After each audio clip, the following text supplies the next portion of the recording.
السلام علیکم۔ ایک دن کی کہانی ہے کہ ایک چھوٹے سے گاؤں میں لوگ بہت ہی غریب تھے۔ وہاں ایک شخص احمد اپنی مشکلات سے پریشان تھا۔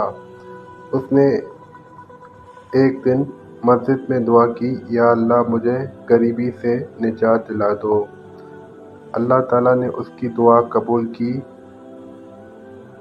احمد نے ایک عجیب و غریب شخص کو مسجد کے قریب دیکھا جو بھوک سے مر رہا تھا۔ احمد نے اس شخص کو کھانا کھلایا اور اس کے ساتھ وقت گزارا۔ اس شخص نے احمد سے اپنی کہانی بیان کی کہ وہ بھی ایک زمانے میں امیر تھا، لیکن اس نے اپنی نیکیوں سے دھوکہ کھا لیا اور اس کا مال بیکار ہو گیا۔ احمد نے اس پر سوچا اور اللہ کے فضل و کرم سے اپنی غربت کو سمجھا۔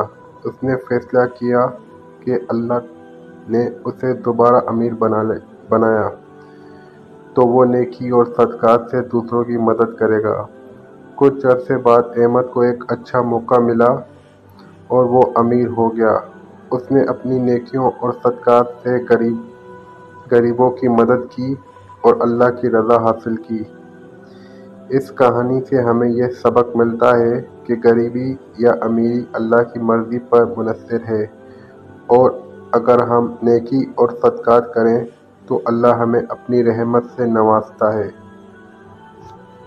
تو دوستوں، ویڈیو کیسی لگی؟ لائک اینڈ سبسکرائب کرنا مت بھولیں۔